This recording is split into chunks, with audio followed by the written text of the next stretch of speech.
president isn't here, vice president of Friends of Gibson, and our wonderfully vibrant treasurer isn't here, so by default I get to introduce our guest today. And we are very grateful for that. Our treasurer is here.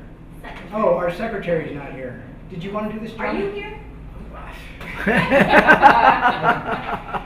You know, they don't fight over who gets to introduce them. They fight to. over who has to. Exactly. Who doesn't have to do it. Yes, I'd rather be sitting here. A fellow S. Oh. Is that Karen Rhodes, the famous It Karen is. Rhodes? Oh. Anyway, so I get to introduce this fellow. Many of you already know him. Those of you who don't, you're in for a treat, maybe. We hope. We hope. David has been here since 1976. This is a ventriloquism act, by the way. That's 41 Which one of us years. is the dummy? I That's don't the know. question. That's the question. Those of you who know David, you know he plays piano. He has sort of an odd sense of humor. So every now and then he'll tell a joke. I'm not sure what he's going to do today, but let me go back to his background. Besides having been here 41 years, which is an accomplishment in itself, anybody here can match that? Yes. How long? 44. 44. Wow. And 68. 68. Mr. Anderson. So you're going to be correcting me a lot. Yes, please do. Don't need it. David has been very instrumental in the community, working with the Middletown Luncheon Club. I think he was instrumental in getting a clinic into Middletown.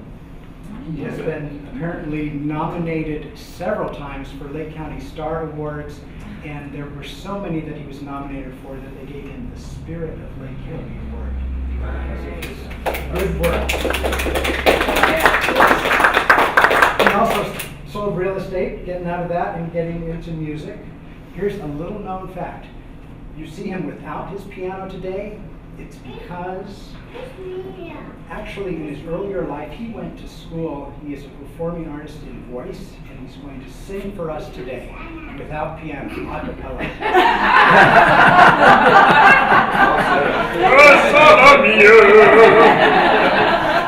I don't say. But instead he's going to tell you about Middletown, past, present. If you have questions, he's going to respond to questions, I hope, and try to get some good information out of him, and I'm glad we're recording this. Thank you, David, for being here. Sure. Okay.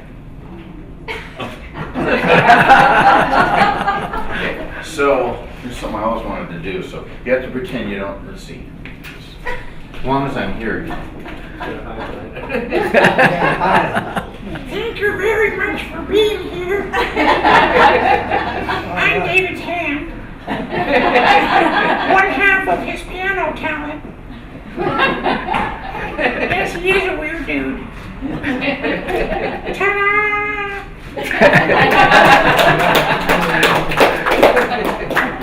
So I was gonna, so there was a priest, a minister, and a rabbi. No, you know what? I mean, it's really insulting. I'm not going to bring you down and do the, go for the lowest rung and start like most speeches with a joke. I think that it's kind of rude to do that. So I'm going to start this way. Joe walks into a suit store, and it's a fancy store, and he thinks this is a perfect place to buy a suit. He says, I can't go wrong. So he finds the salesman who really seems to know what he's doing, and so he tries on a bunch of suits, and he finally gets one that he likes quite a bit, but he tells the salesman, my name's Joe, by the way. He says to the salesman, and it's a great suit, but there's something wrong. It just doesn't. It fits a little unevenly. And he says, okay, well, tell you what, take the collar on one side of it and pull it over and put your chin down, and that will even it up. Okay. So he does that, and then Joe says, but now the pants don't ride correctly. So the salesman says, well, just pick up this side and lift them up, and they'll be fine. Okay, and then he says, but now the shirt is uneven. And he goes, well, then just pull that side over and you'll be fine. So Joe says, well, look, I must know what he's doing, so I guess I'll just wear it here. I'll wear it out. You know? So now he's going down the street like this, and he runs into two people he knows coming the other way that have been longtime friends. And so they pass him and say, hi Joe, how you doing? And then they get past him far enough to where they don't want to insult him or anything. But one says to the other, you know, it was great to see Joe again. I hadn't seen him in quite a while. But something wasn't quite right about him. And the other guy looks at him and he says, you know, I noticed that too. He said, but God, his suit fits great.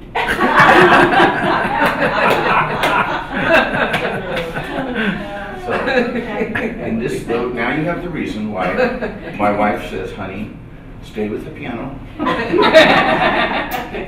Comedy is not really your gift. At least you're not singing. Yeah, at least I'm not singing.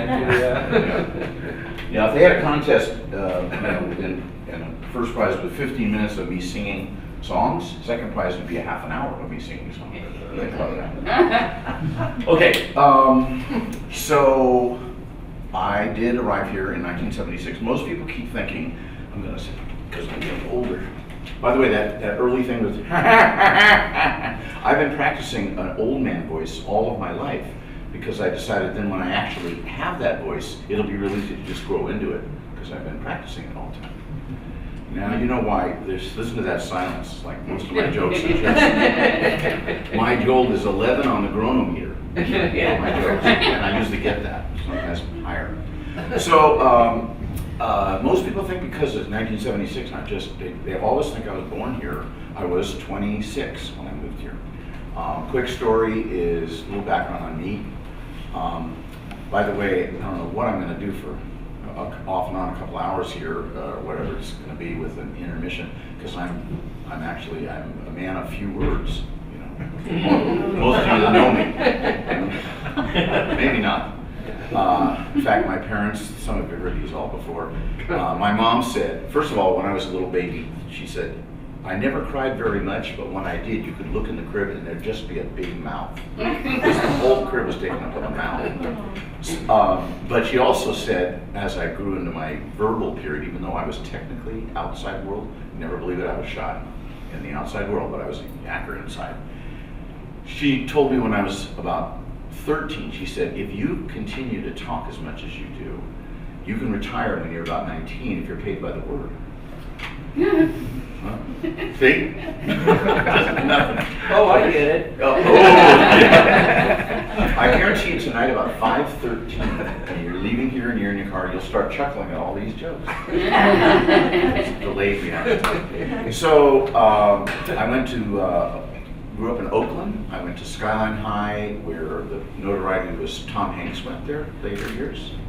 And I even think I had an English class with his drama teacher, who he did refer to when he won for Philadelphia, the movie, the AIDS lawyer thing, and his first Oscar. And he referred to that teacher as kind of giving him his start. So that one of his Oscars or trophies or whatever is in the hallway of the school in a case, you know, because you got to start. A little trivia for you. Junior high, Bret Hart, Skyline High School. I went to Hayward State, which has had various names. It's gone from Cal State University, Cal State College at Hayward to Cal State University to, I think it's called East Bay University now. And I have a minor in business and a major in music. I'm actually credentialed. I never told the school that much because they would call me to teach music or sub or any of that kind of stuff. So when I got out of school, I said I've got to get it out of my system to what's it like to be a traveling full-time musician. So I joined a band and traveled to Western states, Canada, the Deep South at one point. And so I did it about 3 years. I stayed on one more year. I wanted to make sure it's not really what I want to do. In other words, I really wanted to get it out of my system. That's fun, but living out of a suitcase and trying to avoid, and I did, the drug, alcohol, all that trappings of the business. Chasing girls, that I didn't avoid. Really good band. It was a great experience. Which band was that? That band. Oh, he's fishing me. It was a band actually called Syndicate of Sound, and they had a hit. They had a Hey Little hit. Girl. I was not in that band at the time of their hit. Their hit was in '67, which was the year I graduated. I didn't even like that song particularly, but it opened up doors when I didn't even know when I auditioned for them they were kind of reforming that band, had the name, and they were from San Jose. They could call themselves from San Francisco and tour based on the one hit. There's even a show on TV, I think it was called One Hit Wonders, where it was about bands that had one hit and disappeared. So this band didn't disappear, but it, They were successful until you joined them. that's exactly right. Perfect. Yeah, I said, what key is that in? So I got that out of my system, and my dad had started Neff in the 60s, actually, in Oakland. He had a very good career, but a tough career selling tires in the days of recaps and radio, before radios, and it was very difficult. My image of my father was coming home with soot black, from all the tire rubber and everything. So he invested in real estate little by little and found he could do pretty well, and said, why am I paying commissions to someone else when I can try to make it myself? So he started real estate.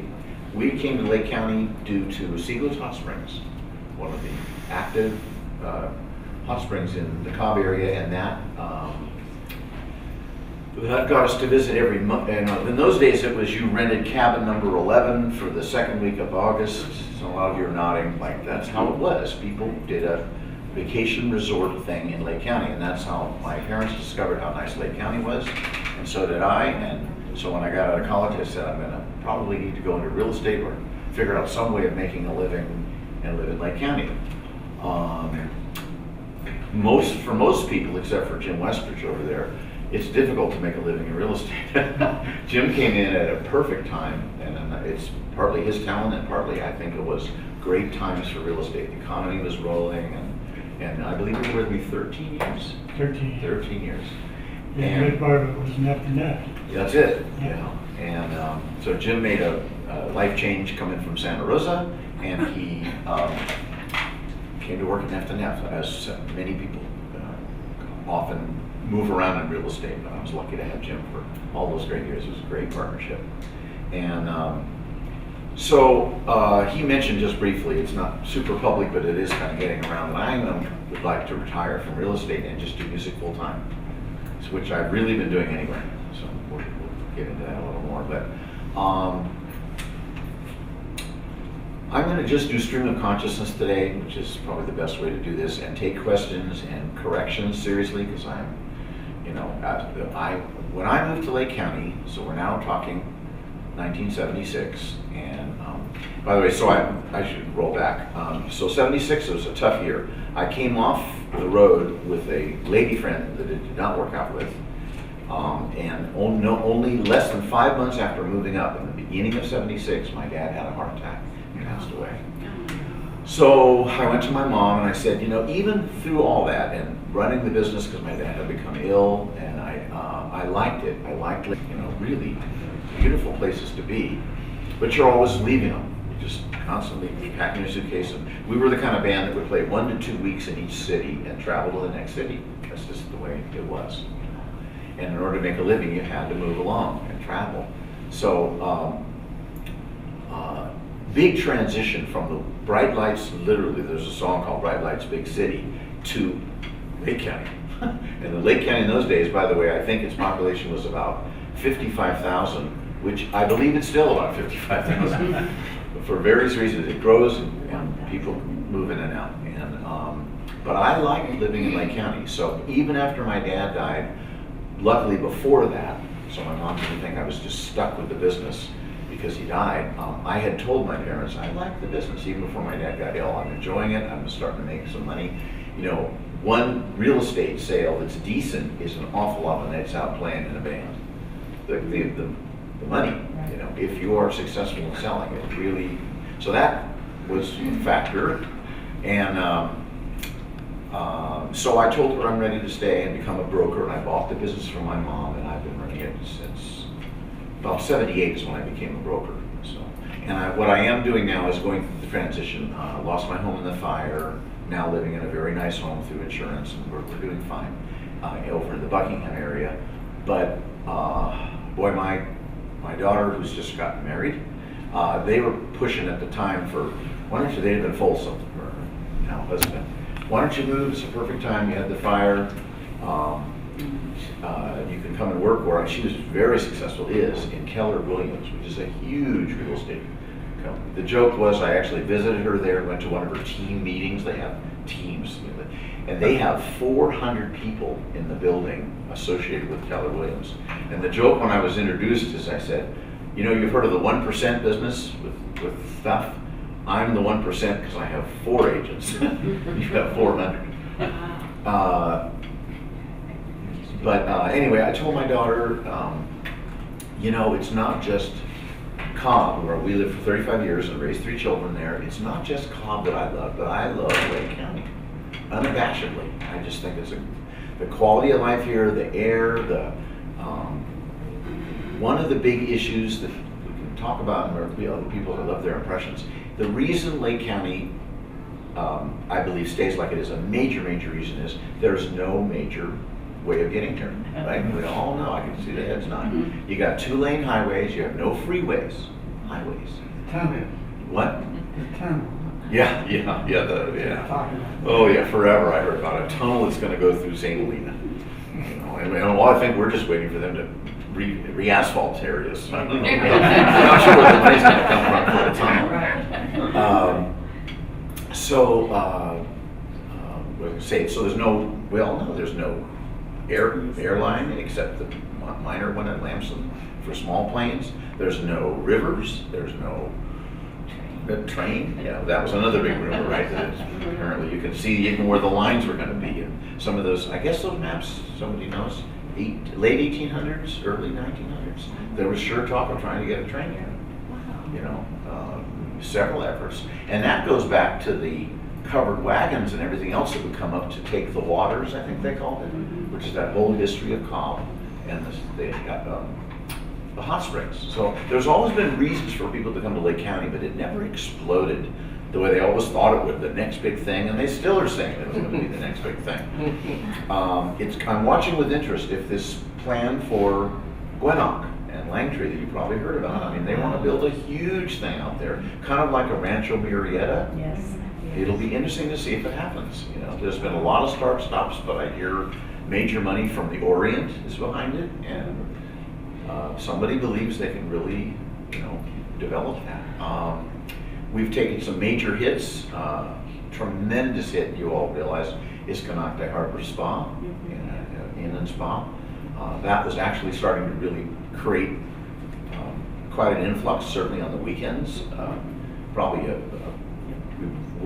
there already is maybe, I don't know, how many 100,000 or more that come in on holiday weekends into the county. And then we all, it's a big sigh of relief that's kind of like a groan, but kind of happy for the business, depending on what you have kind of business. Every time Memorial Day hits, and then the day after Labor Day, good. You tourists come home, and we get our county back. The downside of that is, it's been a struggle for many businesses here. You all see how many storefronts open and close in little old town. There's just not enough people. You can't open. I remember one time there was a really smart move. They opened an ice cream parlor in November across the street from me. And I was about to set like an oven timer, how long before they closed the doors. And they closed by February. It's not really, and they weren't even offering like hot chocolate. I think you didn't get your seasons quite right. So let's see, what had I gotten up to? See, this is one of those. Did I tell you the 3 stages of life? Youth, middle age. That one. See, some of these creep up on you. It's been a great ride. I love real estate. I still love real estate. I'm just tired of doing it. You can hire. A lot of people said, "Yeah, I'm surprised you lasted 41." How many people did 41 years of anything? On that note, let's roll back to romance. So it's now the end. A very troublesome year, losing this lady friend mutually, but it was a struggle.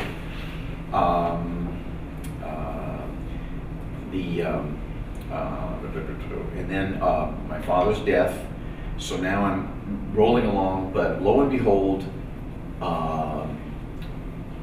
Someone you would remember, Thomas Hedden, one of our illustrious superintendents. My wife is not crazy about him, but he did send her down to she landed her first teaching job. She went to UC Davis and landed her first she was taking the place of a teacher who had resigned. So there's nothing in the classroom, not a pencil, nothing. And luckily, maybe you and others sure helped her get started, but she was sent to my office because I was the only office in town. There was only 3 offices back then, and that handled rentals. So he sent her to my office to find a rental, and she found me. And then, let's see, I want you to all say, at the count of 3, say aw, okay? 1, 2, 3. Okay, so now you got that part out of the way because you're going to think that when I tell you the story. So I show her the rental we have. She doesn't really like it, but she doesn't even know you're supposed to come back probably and let me know she didn't like it. It turned out that the building behind my office has 2 apartments up above.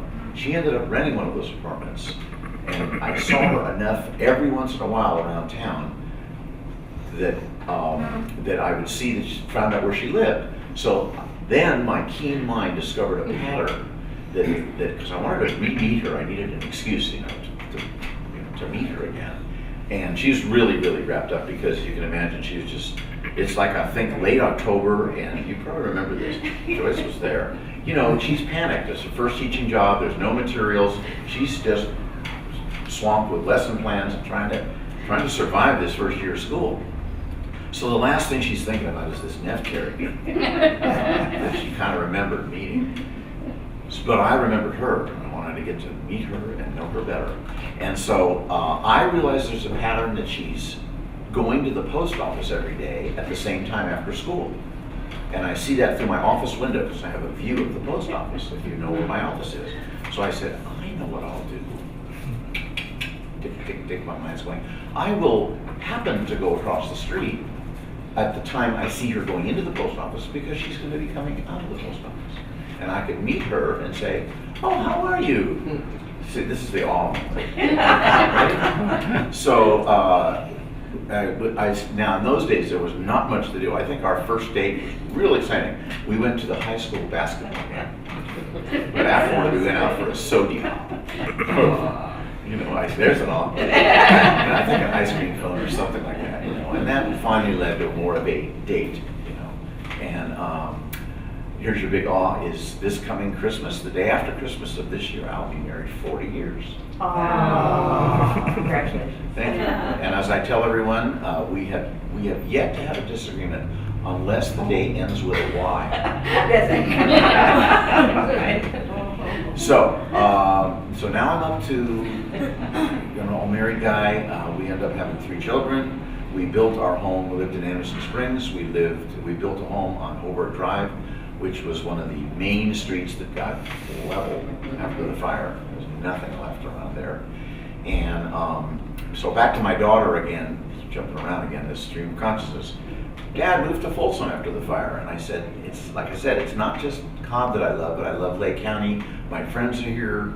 I built up a great piano business. Most of you know I play a lot in the Napa Valley. There's a great synergy between somehow wine and piano. I believe my theory on that is, I think I've told some of you, off and on in my life, I've seen a poster that has usually a Steinway grand piano or a section of the keys. On the keys is a red rose. Above that, on the ledge, on a nice coaster to protect the piano, is a bottle of fine red wine with usually a half-filled glass of red wine. And I believe that's a subliminal message. There's something to do with piano and wine. And I believe that's what helps my phone ring. And then I also tell young players, how do you get all this work playing piano all the time? And I'm saying 60% maybe is talent. The rest of it, no surprise. Bill Gates would probably tell you this too. Be on time, dress nice. Remember your volume, big one, real big one. I mean, a lot of people get called, they don't get called back. Probably one reason would be they don't watch the tables like I do. I'm giving you my little hints now. See, watch the tables. If they're leaning over trying to hear each other, you're playing too loud. You're just ambiance. Keep your ego in check. You're just part of the, you're no different really than a bus girl or a dishwasher or the waiter or the cook. You know, you're just trying to make the night a good experience. And I add music and raise the level of that experience. And I also love to work the tables, I call it, which is asking for, because I have a really good ear, I was blessed with that, I can play requests. So then I ask, what's a song meaningful to you? I joke, and sometimes I'll say, what song shouldn't I play because it reminds you of an old boyfriend? So that's how the phone rings and stuff. And I have built that up over many years, which is now back to my daughter. So I said, you know, you don't have a Napa Valley next to Folsom. You know, the premier wine growing region, what is there? There's a few. There's the Bordeaux region in France, and what are some of those others around the world? There's, you know, some in Germany and some, I think, in England. But obviously, Americans, when wine people, they're going to hit Napa Valley at some point. And so I live, you know, 45 minutes away to most of the places in the Napa Valley. So I end up playing a lot there and surrounding counties, and then certainly Lake County. I have had great experiences in Lake County in pop music as well, because I'm still playing now and then with a group called Bill Noman and the Rockets. And Bill has a lot of health issues now. All of us are getting up in years. But we got to open for B.B. King and Temptations and stuff at Kanaka. You know, I mean, I really miss Kanaka. You know, I lived in Cobb, so I could see Ray Charles. I could see, you know, Tom Jones. You could name them. Just star. I call them the B stars. That means, you know, Ray hadn't had a hit in years, but he's an institution, right? He's passed away now, but. You would be able to go and see your favorite artists in a small venue, no bad seats. If they're bigger, then you'd be in the out. I saw Kelly Clarkson, who was the first American Idol, in the outside theater. What they would do, and I didn't see her, but they did that with Carrie Underwood, believe it or not. I'll give you lots of information now, but when you win American Idol, you might be a great singer, but you have no idea how to entertain. You know, how to be a, you know, you can't just get up and say, now I'm going to sing. Now I'm going to sing. You know, you've got to personalize it and be comfortable with your audience.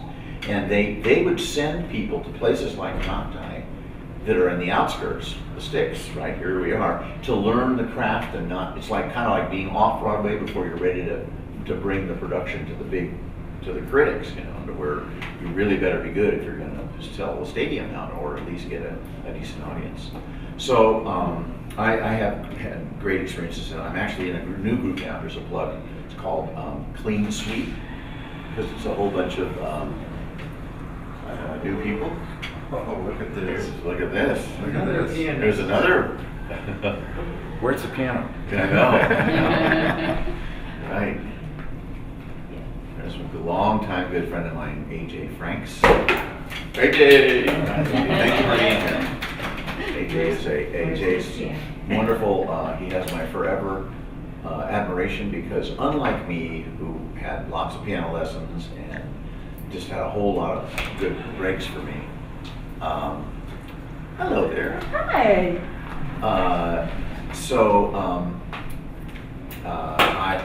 I am, yes, I have a good ear, as does AJ, but I was able to have a lot of training, and AJ is self-taught.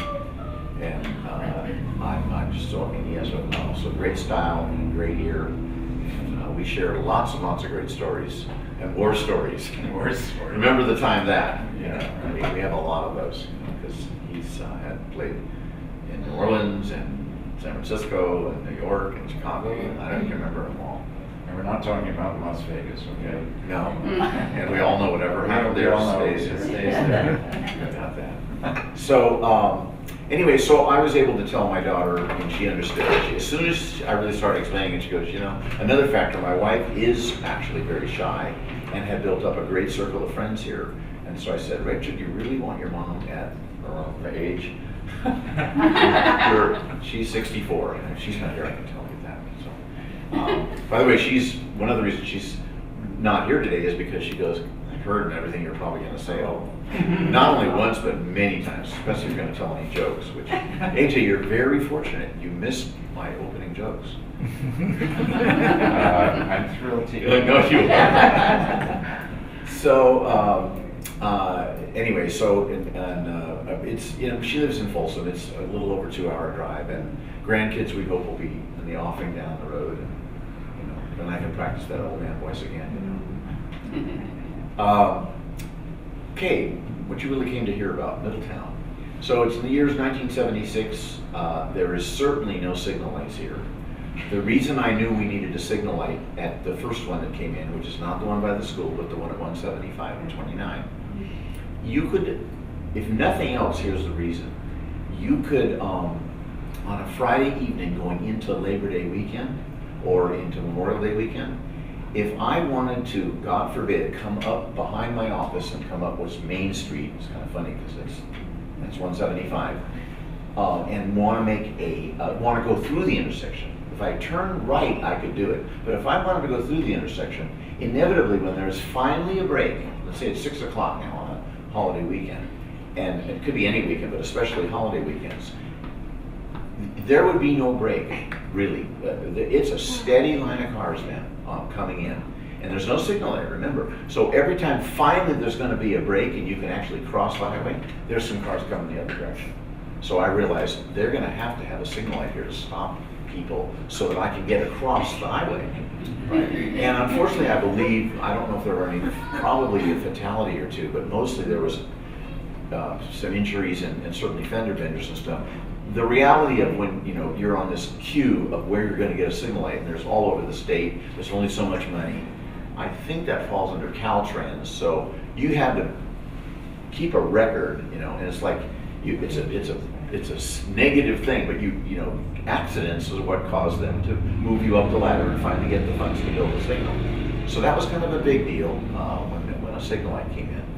I think it took many, many more years, I have no idea how many, probably 20, before we ended up with the one down by the school. And the school one, in a way, was more logical when you think about it, because there were little kids coming around all the time, and there was a lot of close calls and some accidents. Let me see. First year here, the graduating class in June of the first year I was here, I believe was 18 kids. I went to Skyline High in Oakland that had about 2,500 in the school. It had to be 10, 11, 12. You couldn't have, even though technically 9th grade is high school. In Oakland, there were so many kids, and there were 6 high schools, not counting private schools, that they had to keep it at K6, 7, 9, 10, 12. So even though you're a big-time high schooler, you're not in the high school yet. And what was I going to say? So I never had a class in my high school that had 18 children in it. It always had about 30 to 35, right? Everybody, it was a big deal. And everybody, I went to the graduation. It was so homey. Every kid could win something. Best collar on your shirt, something. When you only have 18 kids, they made sure everybody felt pretty special. Okay, let me think. Another big era of success in real estate was geothermal. In those days, one of the I think that helped with a lot of things around town, and is they had a thing called 1902 funds, 1902 something. It had a name, an official name, and the way it worked is a lot of the steam wells back in those days up in the Cobb area, mostly Cobb and Sonoma County, were on federally owned lands, and the steam company had to pay money to lease and get the steam out of these federal lands to harness to create their power generators and all that. The money that they paid the federal land, they passed a law, luckily, that said areas negatively impacted by geothermal should get the results of some of that money. That money helped to offset some of the funds for our sewer system that came in, roads, just also it helped for school supplies. There was just a lot of things that helped at the time. When you used to go to Cobb in the morning, there would hardly be any place to park in most parkable areas because there were so many geothermal workers that took shuttles that went up the hill to take them to the steam wells. I believe there were 11 steam wells, and each one of those had a big crew, you know. And the other thing that was happening is, if you can go to this day, there's incredibly beautiful roads that take you all the way up to those steam wells. They needed tremendous staff to build those roads, tremendous employees that they brought in from everywhere. And so real estate offices did pretty well because we had people that were going to be here long enough to buy a home. They provided rental, they needed to rent. When the word got around that they're all needing rentals, we would have buyers that would buy homes to rent them out. So you had these cycles of success. And then we also had tremendous challenging, like the whole world did around 2007 and 8. We also had a, Tim, help me on this, savings and loan crisis was about the early 80s. And we had, I went to my third book for trying to tell people what their payment was going to be, because it went from, the first one I think mine went from 4% to 8, and then I needed one that said 8 to 12, and then 12 to 18%. I remember a great joke. Here's a joke. The two Italian mafia types, you see them moving from a back alley, the years 1983, let's say, and they're moving their desks and their so-called violin cases, which we know are inside of those, to the front street, and one is saying to the other something like, "Hey, I'm not offending anybody. Hey, Luigi, ever since the rates are equal to what we charge, we can now go legit. Let's move to the front of the street." And that really was, if you can imagine, in those years there was hardly anybody borrowing money. So I learned to be a real expert on owner finance sales. You know, the seller is carrying the loan in order to get the sale, because it's the only way you could get a lot of houses sold, because nobody wanted to borrow money at what is now considered pretty high credit card interest rates, right? Let's see, I'm trying to think of what these dips and valleys of the real estate biz. Fire. Everybody keeps asking me, so what's the fire done? I try to tell them, my analogy, and some of you heard it, it's like trying to explain to Stevie Wonder or Ray Charles, although Ray, according to the movie, and I love the movie, lost his sight maybe at 4 or 5. I mean, He lost it at 5. 5. So he has some recollection as a 5-year-old before he died, and he would talk about what he thinks color was. You know, it's a long time ago, but and even then I think, anyway, trying to explain to a blind person what color is, where's my analogy on this? Where was I going with this? What? The fire. Oh, thank you. Bring me back. The fire would be like, people are asking me questions on a variable that is impossible. I wasn't here in 1917, Middletown burned down to next to nothing. I wasn't here then. So people are trying to say, so what's the fire going to do? What are values going to be? How soon are we going to come out of this? When are people going to rebuild? How fast are they going to rebuild? And I'm going, I don't know. I think I have I may be a better idea than someone else, but not much better, because you're given a paradigm, if that's the word. We're in a paradigm shift of something we've never had to be a factor. Anybody want to help me on that? I mean, how do you answer? I think there are no guarantees. That's right. You don't know what's going to happen after a disaster like that. Right. So you have to make up your mind that rather than looking at it as a disaster, you look at it as an opportunity. Right. You're going to rebuild and stay where you are, or you're going to take the insurance money and go someplace else, and that's all there is. Right. There are not any alternative choices. Right. And it looks like my looking at Cobb is, I think, quite a few people have started to rebuild. I don't know if, I'm sure there are some that left the county. It was just too tough to handle. A lot, you think? Yeah. See, I just haven't been, I've been kind of not here locally a lot. Most people know I've kind of moved on over there and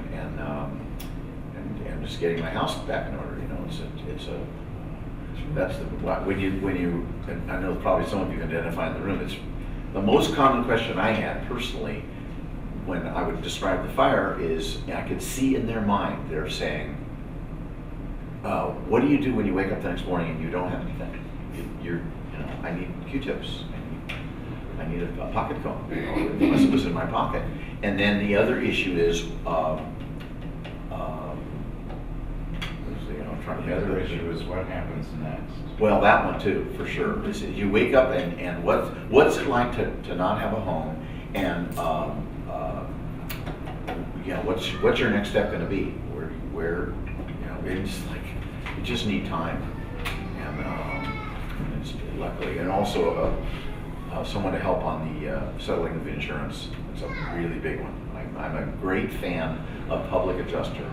Because I like my AAA, but you know, we all know the reality. Their job is to settle for as least they can, and you need a personal advocate that's going to get a chunk of money for doing it, but they're going to get you a lot more money, and they take the battle on when you least want it. Those first weeks after the fire, you really don't want to be handling calls from AAA trying to get you to settle, or are you going to rebuild, or what are you going to do? And you're going, I don't know. You know, how could you possibly know? You've given it a set of circumstances that, you know. So it took quite a while. It was pretty down for a long time, and just glad my kids were grown.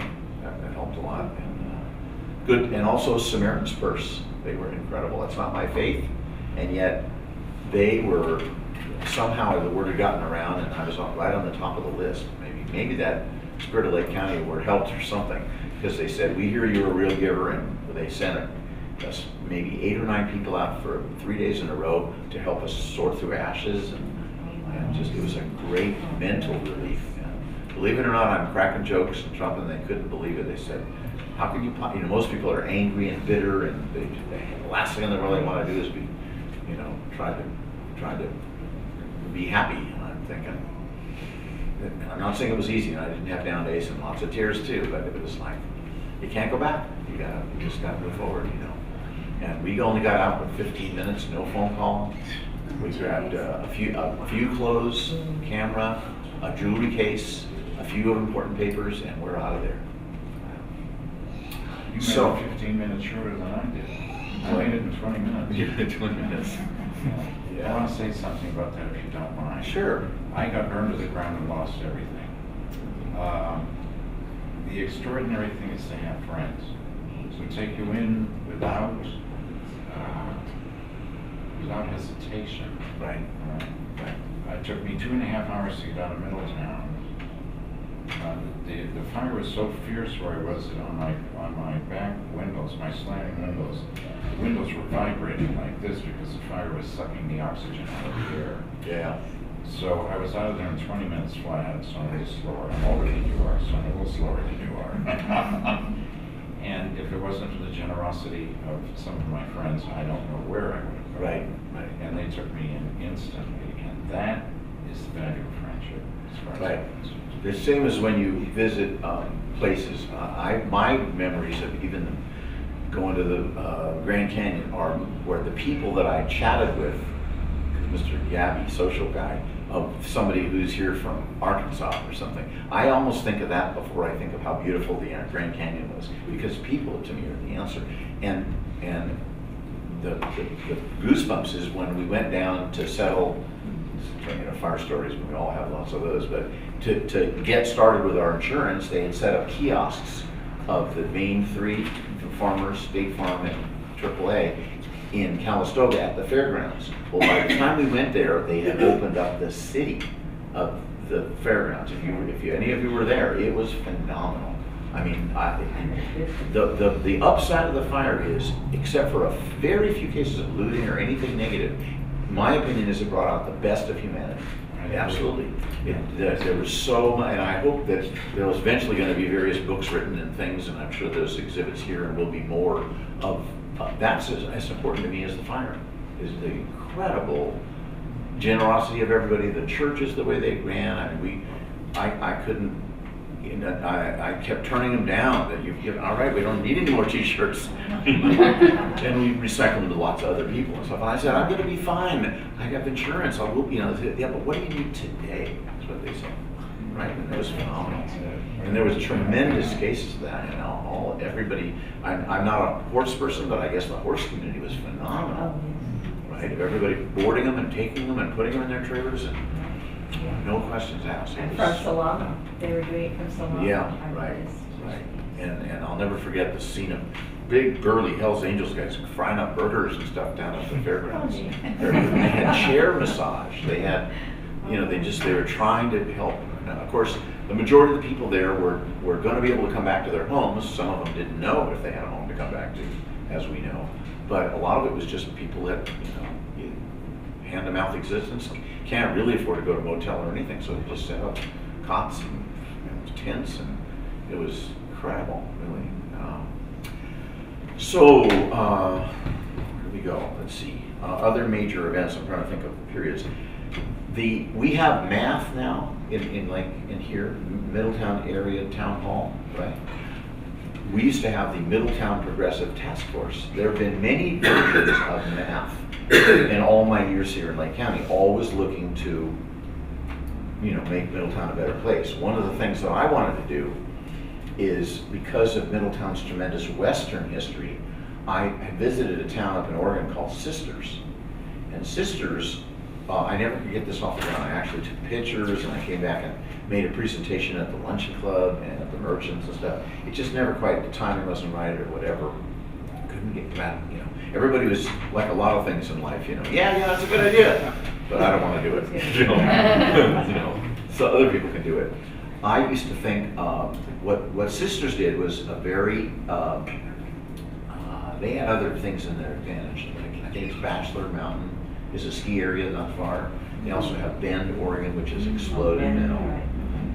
So a lot of places we can stay overnight. We don't have a lot of that here. But what they did do is they took a broken down old town, and I think they had some benefactor or something that said, I'll give anybody who wants to do it like $1,500 to create a false front and in a Western style, and then either he or other people, the Lions and Rotary or whoever, they created wooden sidewalks and the equivalent of railings, which are what I consider old-time parking spaces, because people had horses, right? You tie your horse up and go into the saloon or whatever, bank or whatever you were doing.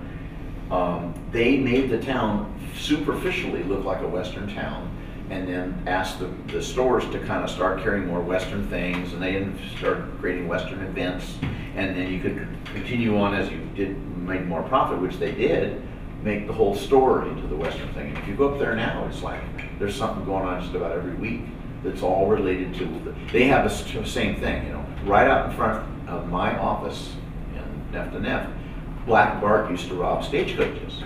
There's a tremendous story about that. And if you go back to San Francisco, by the way, they know all about that, because it was Wells Fargo Bank's, stagecoaches that he would rob and ask for the strong box and stuff. And they never wanted to hurt anybody or whatever thing. They say he was the kind robber, he was a dapper dresser, and he would, greet himself to the ladies and say, but now I want your strong box, please. Wells Fargo actually started as the Pony Express. I think I heard that. Yeah, they were not a bank, they were Yeah. never a bank, but Right. they started as Pony Express About that. and an assay office. So Right. you had gold, you put it on their stagecoach, they'd bring it to, oh, sorry, honey, you bring it to wherever the now I can't say its name because I'm not a Westerner to begin with, the thing that you balance the gold on to check its weight. Okay? Okay. A Bullion? scale. Bullion? Thank you very much indeed. Apparently my English is falling. It's the one that the Lady Justice had. Yes, that's right. Nice talking with you. And they would weigh it and get cash. Yeah. And then Wells and David Fargo and William Wells would keep the gold. Yeah. Okay?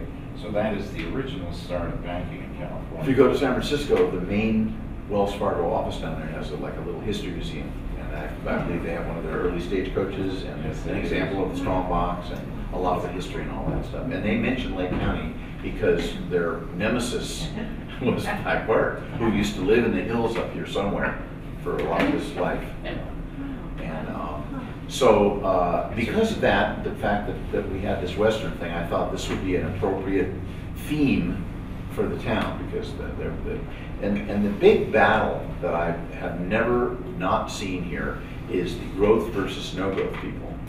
And I was notorious because I was involved in the area plan, the infamous Middletown area plan. which gave up about, what was it, 1 or 2 Tuesdays a month for 3 years, I think.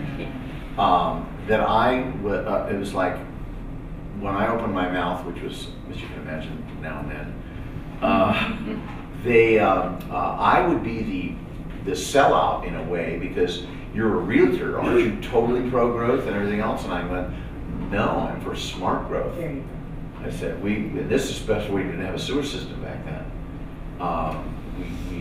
The school was off and on overcrowded. There was just a lot of it. I said, you're just thinking, let's have a lot of people in Bill. Remember the period when we had, prior to the recession, we had vintage fair, yeah, vintage retreat, whatever.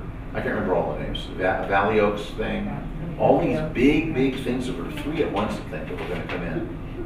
And they said, infrastructure can happen later. That's really what's the message. And I said, that's not going to work. I said, you got to have that all lined up first, and then you build the houses.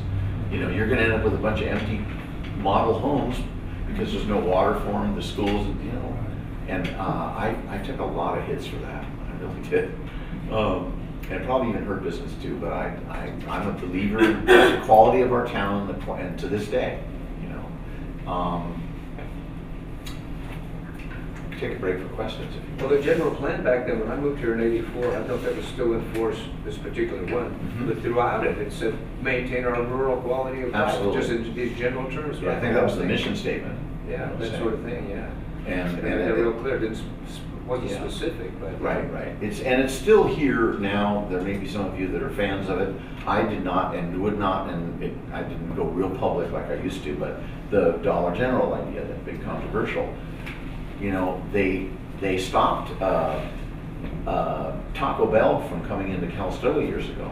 And I believe the way they did it is they had something to do with roof lines or something. They got around it long enough to then pass an ordinance that you can't have a franchise that's more than 3, because even she's a friend, Deanna, who has mugshots. She now has a coffee shop, some of you may know, in Calistoga, but it's called Wine Express or something. Something like that.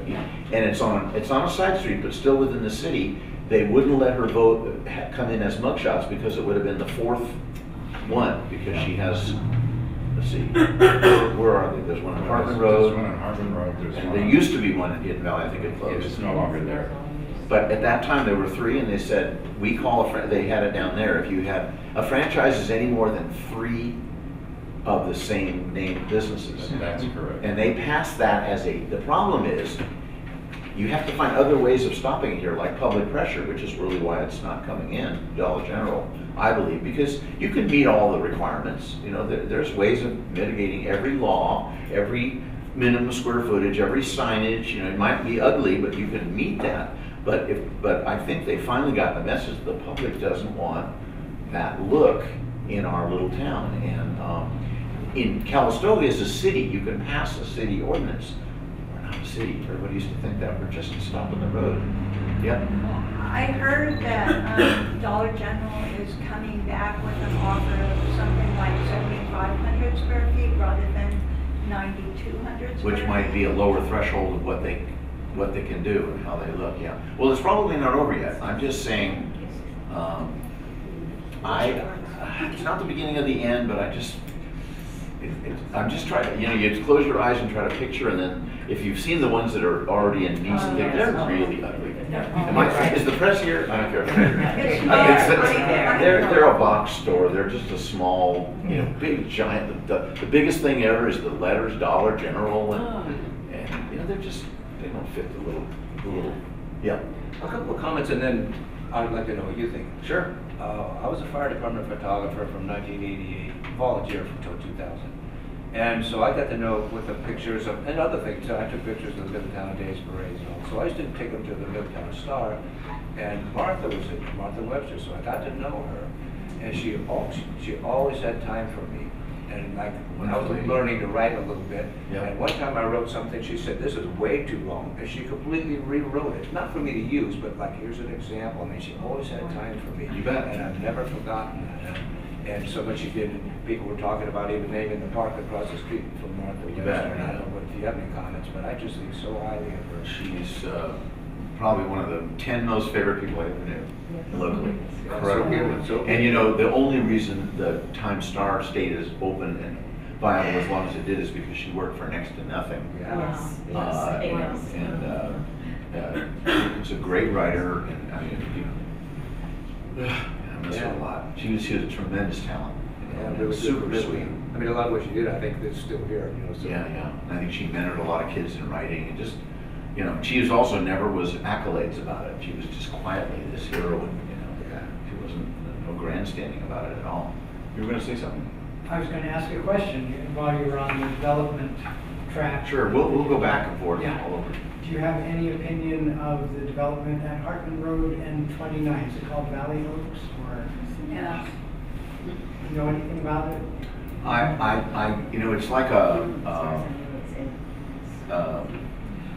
I'm trying to think of a good example where something bubbles up and goes away for a while, and bubbles up in another form and goes for a while. I guess it's the period where I talked about where I was really nervous, and that's when I became an enemy of the state. Sounds like an enemy of the Middletown area plan, because I was raising all these issues when we were going to have Vintage, I believe it was Vintage Fair, F-A-I-R-E. Right. And the Valley Oak subdivision, and there was still one more, I can't even think of what it was. But it was a lot of housing they were proposing, you know, an awful lot of housing.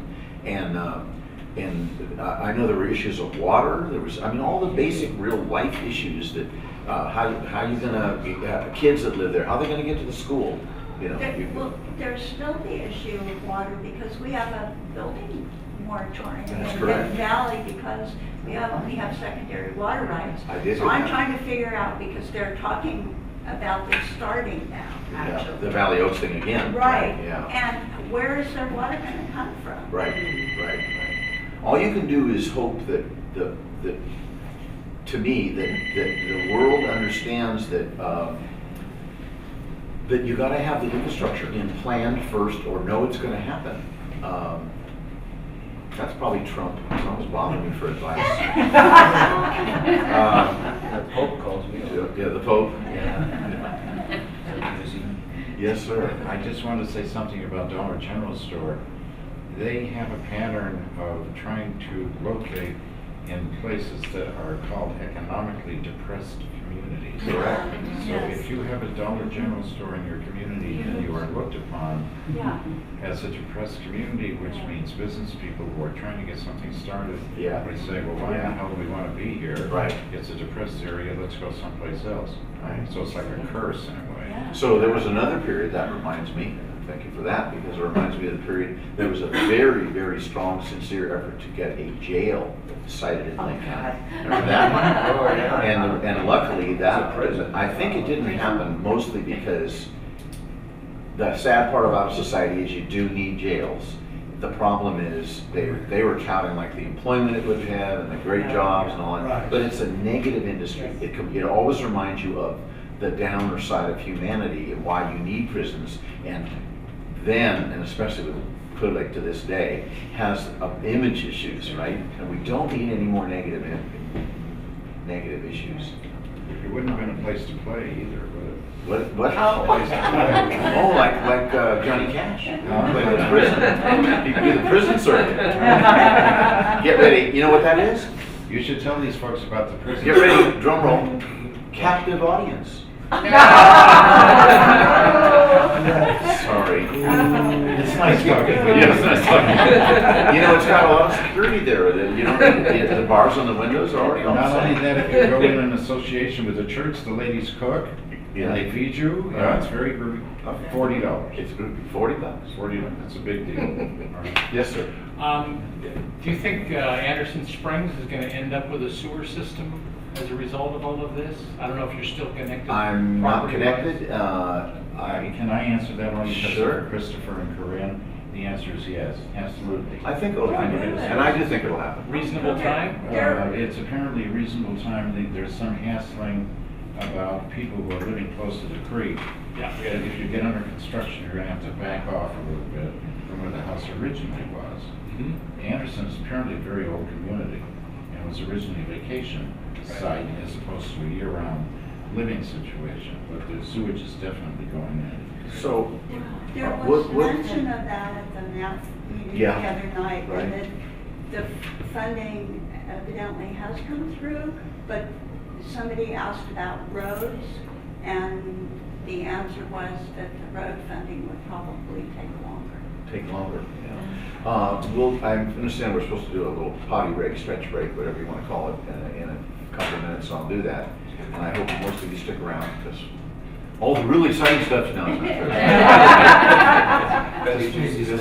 But I was going to say, we'll go into intermission with this idea.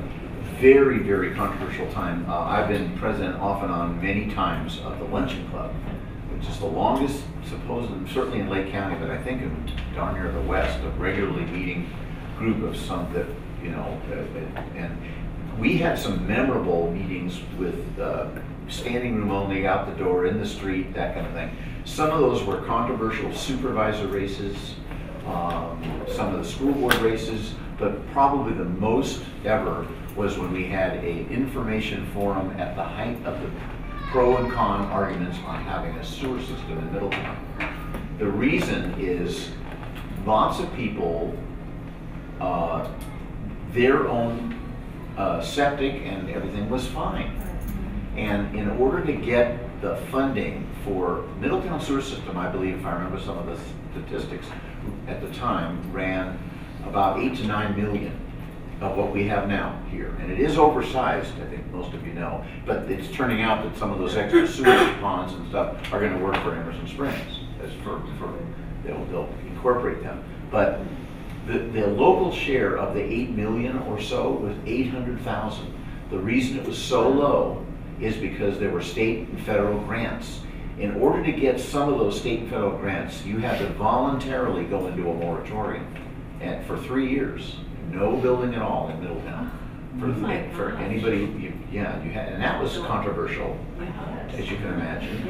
And the other issue is you would have to, you were given a time limit, and you had to abandon your septic tank and either have it removed or fill it with concrete.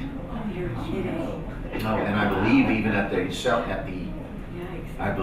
owner's expense, you had to do that. And then you had to pay. The only thing you did have to pay for is the piping from your home to the juncture that they created all over town.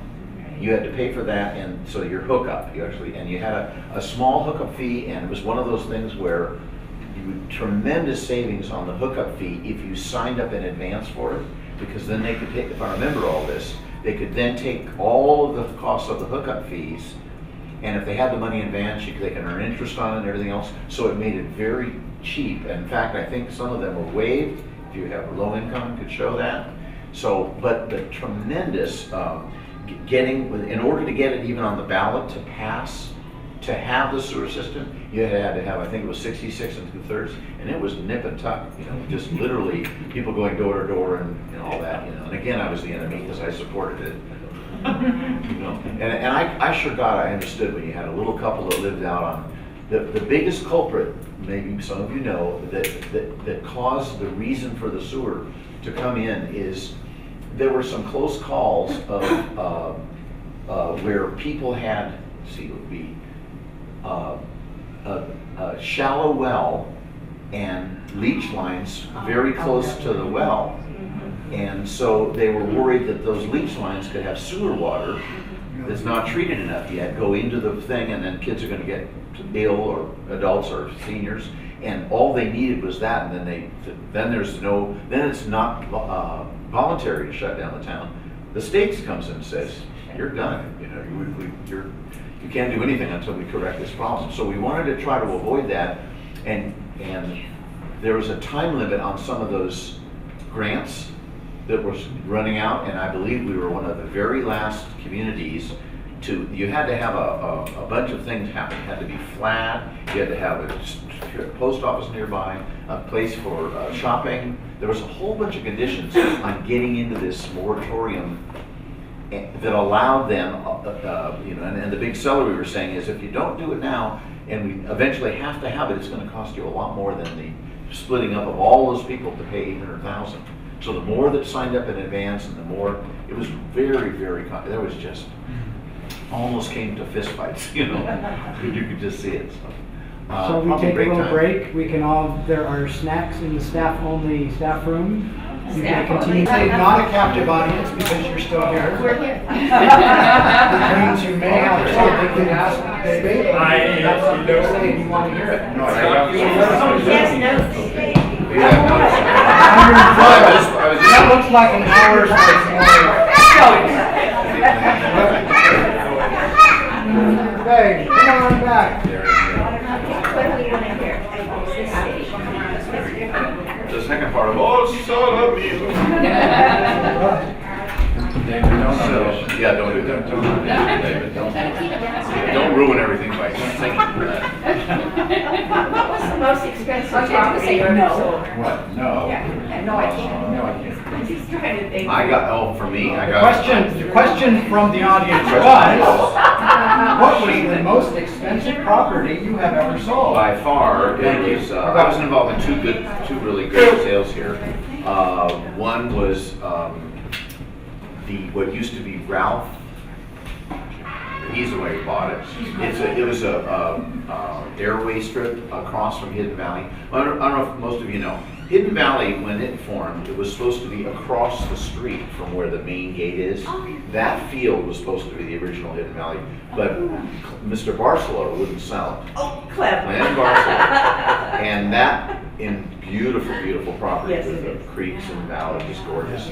And so he, what was I saying? So I got luckily involved in half, represented by another agent from another office, but we sold it to Ralph Johnson, that was his name, who bought it from Clem Barcelow's estate, when he passed. And Marie, was it Marie? She was a librarian for years, right? Well, no, actually, yes, helped out in the classrooms. Yeah, Yes. classrooms. Right, yeah. So, just a couple more, I wrote notes about, and I've touched base on just about everything. One of the things was, we did used to have, I believe the maximum was, I can't remember, it was 5 or 6 service stations we had, where the car wash now used to be a standard station. And if we go back far enough, before I was here, the corner next to Beulah's used to be a Chevron station. And it was abandoned.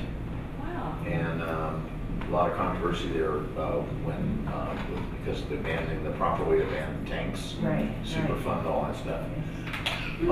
Let me see. We had where the coffee shop is now was Jim and Joyce Breland's. That was an Arco station.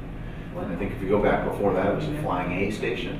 So it was back in the days when they actually had auto service and come out and clean your windows and change oil, check your air tire. I even remember that. Middletown Garage was right next door, Breland ran that too. Right. That big barn. Right. And we used to also have a garage, a guy named Tom Burgess ran it for years in the late 70s. And that was where it's on, I think it's the bare lot. Actually, it's probably where now Ed B's office and the Ron Manudri, that whole corner. That also was Jim's Pizza for years too. Yes. I remember that.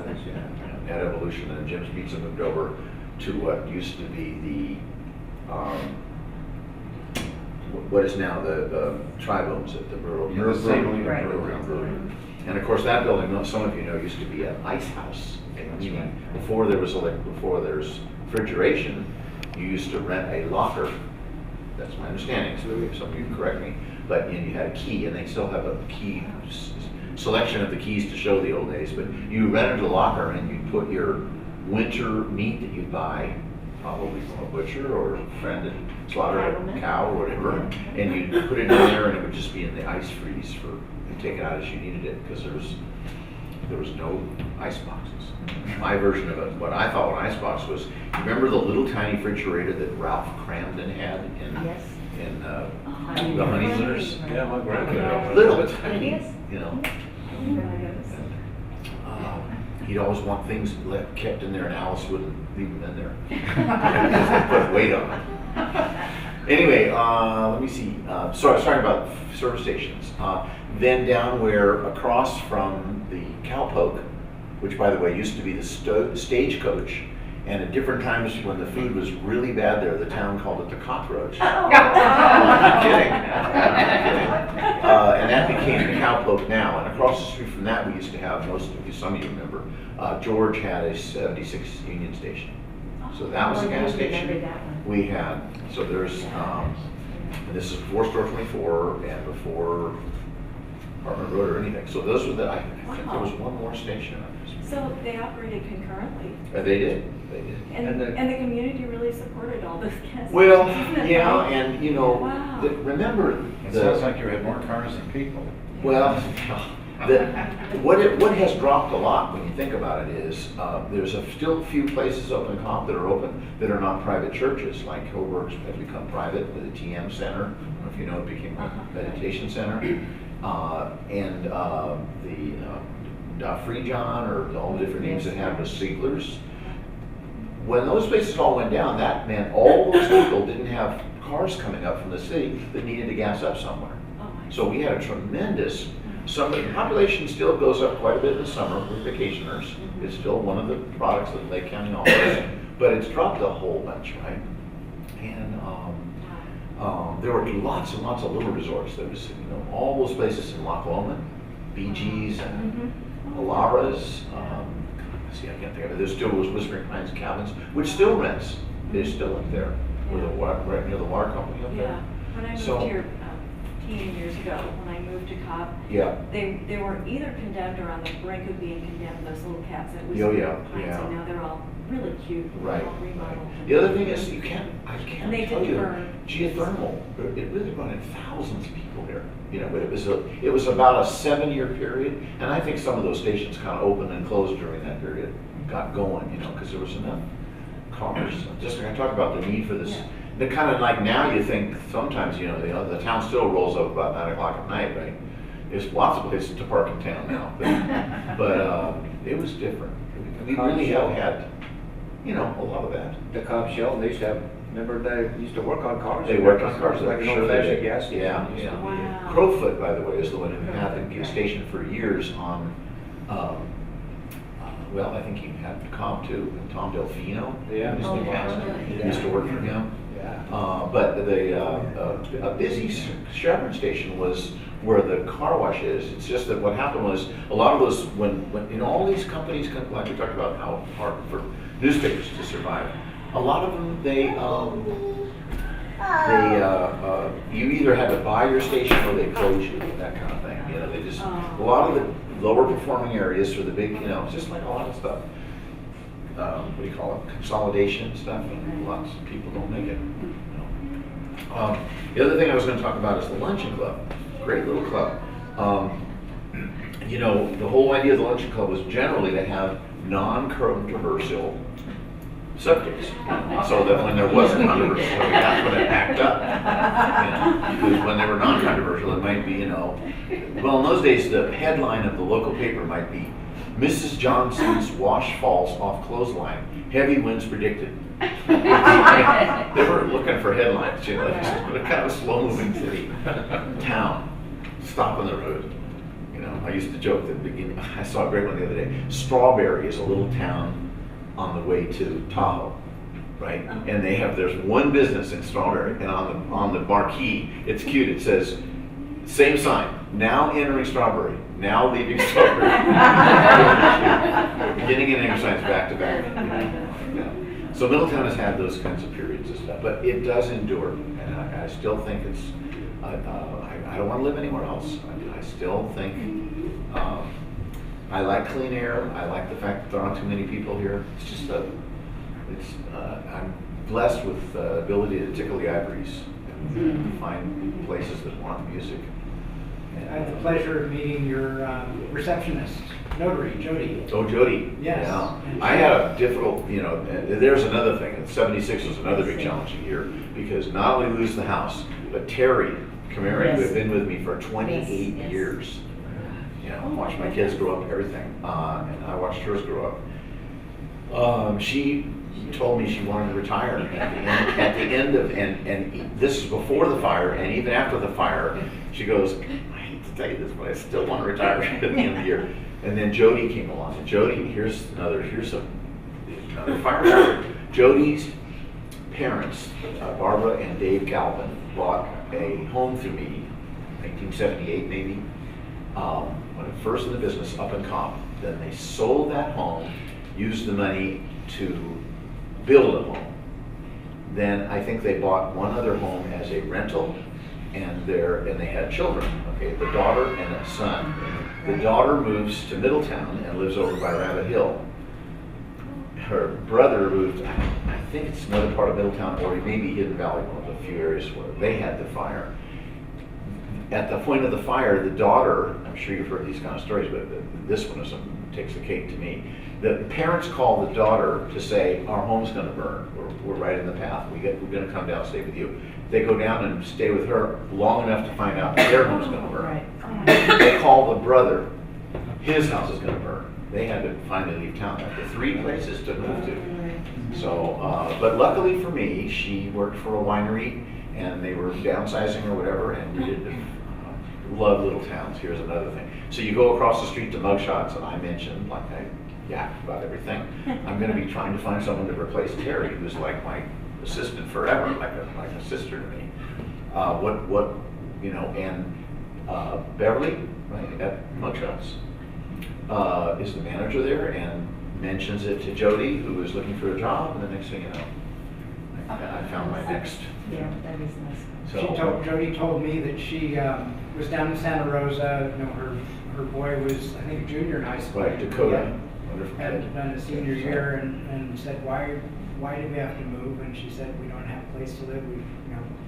And so they were doing the best they could down in Santa Rosa, but she decided, I miss the community. Yeah. The community here is so strong. There's that word again, see? Yeah. People, community, And she loved came ones. back for that. Yeah, there's another reason is, I grew up in Oakland, and we kind of got to know our neighbors on the street, but the people that I knew who lived in apartments and condos and stuff like that, they don't know the people. They see maybe at the mailbox at the bottom of the first floor or something like that. You get to know your neighbors in Middletown and country places. 4 miles down the road, you're really good friends with that family, right? And you can go to them for that cup of sugar, or my well went dry, or whatever it is. Or stay with them in your house. Or stay with them, yeah. In defense of living in a metropolitan area. Yes. Oh, the other side. This is point, remember 60 Minutes used to have point, counterpoint? Yes. Allow me to remind you that there is a vibrant cultural life. There is. There's a diversity of people. There is literacy. There is all kinds of. You mean that reading and rock thing I heard about? Okay, I pass. Yeah, no, I agree with you. Yeah, we're And lucky that I'm- we can momentarily visit those places. See, that's the difference. And then sort of stock up, and I totally get it. I mean, there's so much fun about the city. I love to visit the city, but I have to admit I come running home after a few days down there. For me, because I like quiet. I don't like fire sirens all night and sound of clanging garbage cans and all that stuff. I can't understand why you don't like that. But I do miss, I love to go down and go to musicals and, the city. And I get it when believe me, I've had hounds that got relisted after a year or two because the wife says, I gotta have my Costco. Or I wanna go down and get right nearby, I wanna be able to pick up a quart of milk. well, it is an adjustment Big one. when you come here. It is. And not everybody makes it. Are you from a big city? I've lived in 47 states and 4 countries, Good and Lord. they're all cities. Yeah. Oh, what a shock. Because my work is in cities, not in rural areas. Mm. So You play, major hotels and all that kind of stuff in the As a city. musician? As a You got it, musician. yeah. Keyboard? Yeah. So you had to have a population that Yeah, supports those places. I have to have a big population in a, I hesitate to use the word a sophisticated environment. Mhm. So, You can use I it. can. So it's not easy to be in a small community that's rural, that has an entirely different view, perspective of what the music is, what life should be like, Mhm. what relationships are. Mhm. Okay, because when you look at it, the painting is it's entirely different than living in the city. It's an entirely different thing. And yet all my kids all settle in cities because they want that. Anyway, I'm leaving in 5 minutes, so it's nice seeing you again.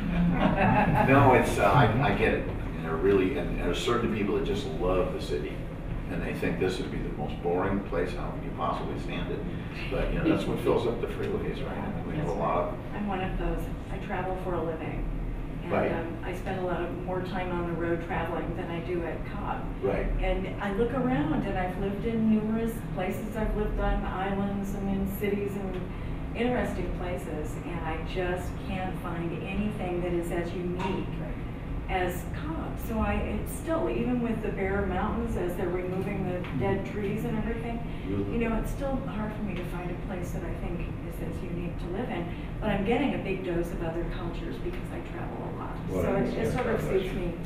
Yeah, see, that's what's gonna keep her She has alive. to say, yeah. Yeah. What, remind me again, it's what you sell? It's, Oh, I sell pet food. Pet dog, food. Dog and cat food to retailers. believe it or not, that's. Yeah. And you live in your car a lot, right? Well, hotels, but Hotels, yes. but I'm I in mean, my but you're car. traveling a lot. Yeah, more than 5,000 miles a month. A Yeah. Now, again, there's a lot of people that would never want to do what she does for a Well, living you have to either. like to drive, or you You just have don't to do like, this yeah, work. she's Oh my exactly gosh. right, you have to like to drive, Yeah, you you do. have to like to be on the road, Yeah. and you have to be able to leave Albuquerque, New Mexico, headed towards, I can't remember where, because it's too long now, and hear your own voice on the radio. Right. Right. David knows that story. I do. And there's no one else in the car. So, you don't think that's a bad movie. Now, David, there's something about the Middletown Luncheon Club that I don't know, maybe it's common knowledge, or I don't know if you've thought about this, but, you know, probably a lot of you have been there, and new people who've never been there before asked to stand up and say something silly, and kind of embarrass themselves. Right. But it's all in fun. Right. But you never warn anybody, you can never get out of the Middletown Luncheon Club. Oh, yeah, that's You right. can't We have a few resign. rules. Yeah, you can't resign. Rich yeah. Thomas, Lifetime. Rich Thomas, bless his heart, he started it where the tremendously challenging thing you have to do to become a member of Lunch Club is stand up and raise your right hand and say, I'm glad to be here. You know, that was it. And then I came up with things like, you have to stand on one foot and crawl like a chicken. I started them easy, but when I was the president, I used to say, okay, now rub your tummy and Yeah, pat your well, head and switch, you know, and then I'd just keep doing it more and more. And by the time I got 6 people that are there for the first time and they're all hopping on one foot, and I'm saying, I love being president, it means you can get anything.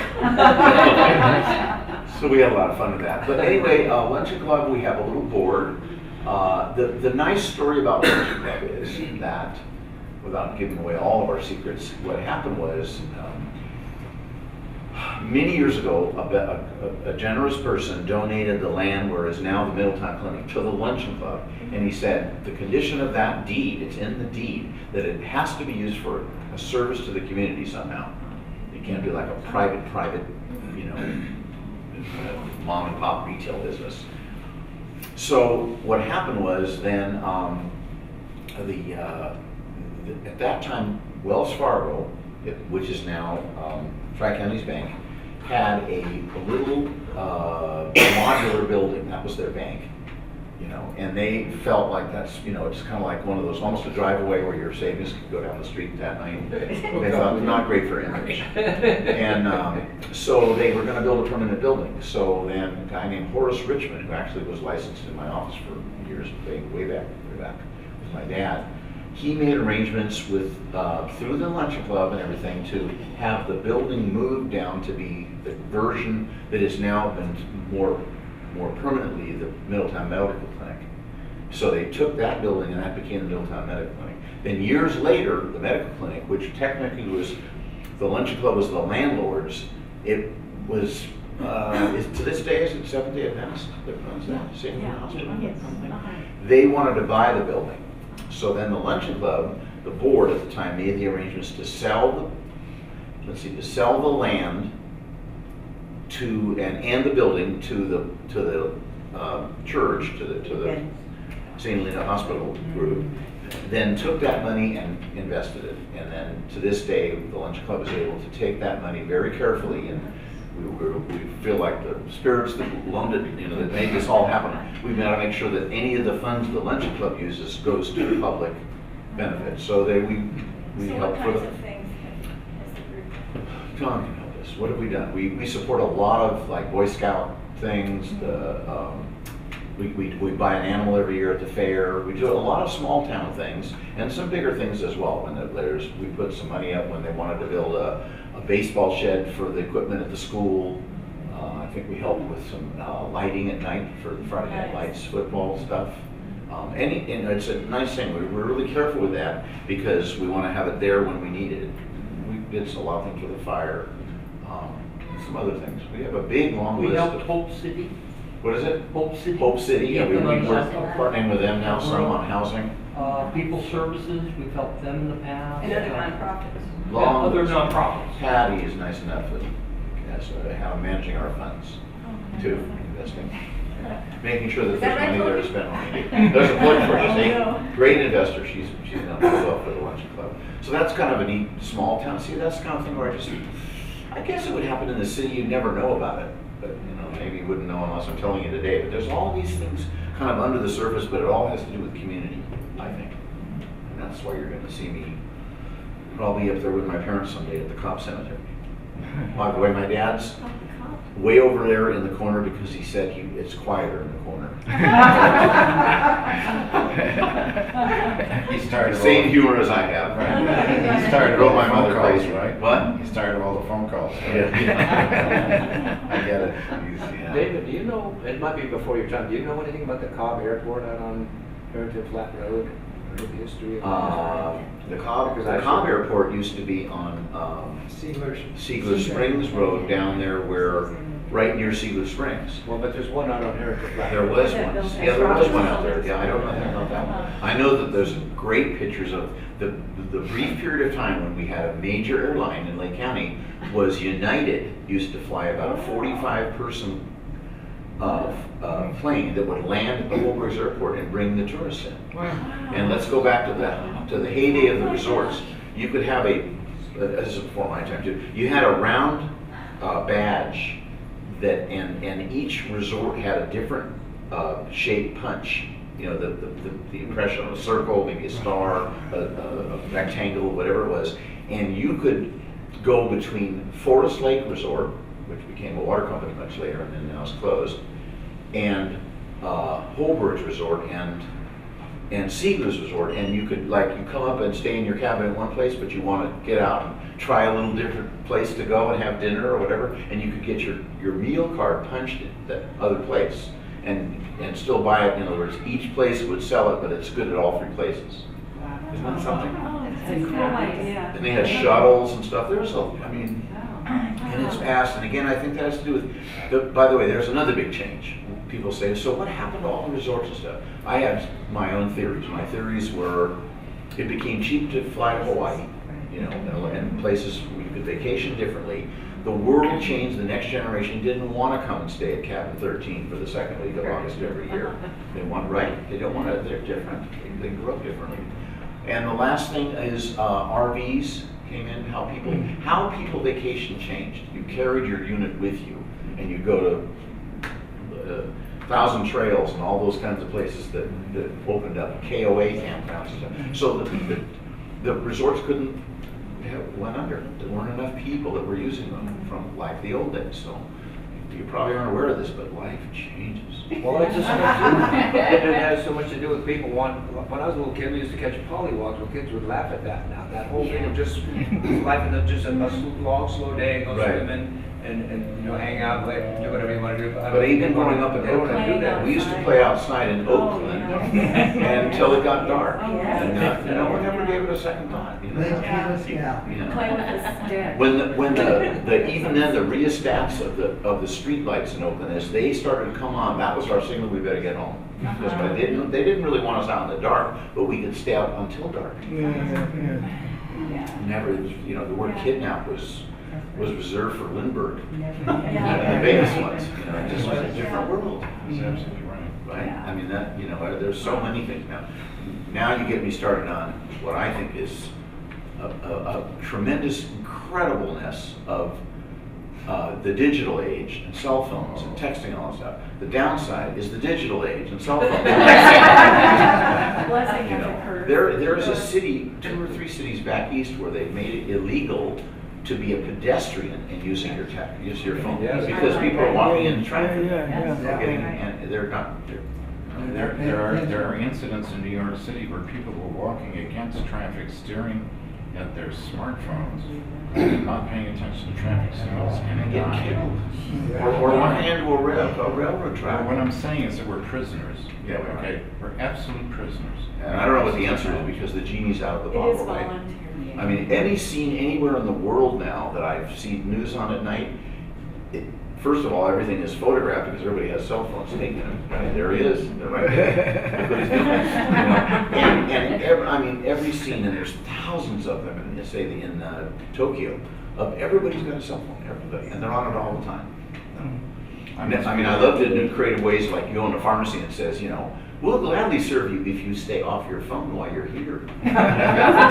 Subtle. It's just, I think they're wonderful, and I'm a victim of them, but speaking of which, no, it's just, let's see what else I had. I do have, you guys thought I was kidding, but I have homework I'm gonna hand out. But it's voluntary, but I'm putting my number on it. I think I'll probably wind down. Do you have other questions? So it's almost 5. So what I have is, I'm gonna give, I'll tell you what they are, and then you can take one if you want one. Now you have to take one. I'm gonna do with the other school where you take your one, take a paper, and pass it on to your neighbor, and each one gets one. So this is, one of them is about, some of you may know this one, but I think it's kind of cute, and you can probably figure it out even while you're here. And if you get stumped and you're having a sleepless night, you gotta get the answer to that. Maybe wait, you can't call me between midnight and 7, but anytime after 7 or up to midnight, call my number, and if I don't want to answer it, I'll just go to that digital voicemail that's on my cell phone. So I put my cell phone number on there, it said stuck, call me. And this has to do with 2 containers of water, and these are making you think a little bit, and it's like how, with those 2 containers of water having a different amount in each container, can you create a third amount of water using those 2? So it's amazing. Yeah, I did it. So you take one, and then you can give me the rest when you're done. And Can I pass? if you want to, I will judge you forever. I understand. But if you don't care about being judged, No, if I don't care about being in the wrong key. I understand. well, you don't have to do these. They're just kind of fun. But, and then I have another one that's harder, a little harder. And, David, I would ask for your compassion for those of us with limited intellectual capacities. I think I have enough here for I One pass it Yes. out. We have it totally complete. And the other one I made few of because that's the one where you may not really want to do it, but this has to do with, you have a pair of dice, and you can make you think now. Are you going to tell a Vegas story? No, but it's a pair of dice, and each like a pair of dice, has 6 sides. A paradise. So, a pair of dice. Pair of dice. And every number has a number on the side. And I want to see if you can create all numbers from 1 to 30 by displaying one side of the dice next to each other, coming up from like 0, 1 would be 1, and 2 and 3 on the 2 different dice would be 23. So you have to come up and see if you can come up with a way, what numbers have to be on the pair of dice. I'm making it sound more complicated than it is. But to go 1 to 30. Okay, here you go. We're going to take one. That's Mathematical not. operators. So where are you getting these from? Don't say it. Oh, out of my head. No, No, you're not. I saw them somewhere and I just thought they were cute. I like to make people think a little. Isn't that fun? You can say you went somewhere and this is nothing. About 2 puzzles. Thank you all for coming out today. I really, it's very appreciated. I'm flattered that. I'm flattered that the learning club Fell into the water, I'm even. Why is this hard? Creative What thinking. happened? What's Listen to the me. prize if we get this right? My undying admiration. No, forget about that. Forget that. Let's see. Consternation. I'll buy whoever can come up with that without calling me, come by the office, which I'm never there now, so it's gonna be hard. You can come by, and I'll buy you a small coffee at Mugshots. I'll do that. What number must be on each one of the doors? So, I mean, anybody who solves them will be coming in and getting coffee? A cup of coffee on me. A cup of coffee. A single So cup. all of us get it, we all come in. You could do that, Or but we then. could all just write them on ourselves. Yeah, you could, have a group solution. No cheating. This is word of honor. They'll never Come on. No, wait a minute, hold it. The group has to Yeah, that's what I was What? The group has to get, the Thank you group for has the coming. right You to have have a pride. meeting Yeah, and thank solve you the for problem. And then they all come to me and say, we got it. That's right. 17 cups of coffee right here. Then you buy lunch. I buy lunch. Oh, Thank you again for coming, everybody. Thank you. Thank you. Thank you.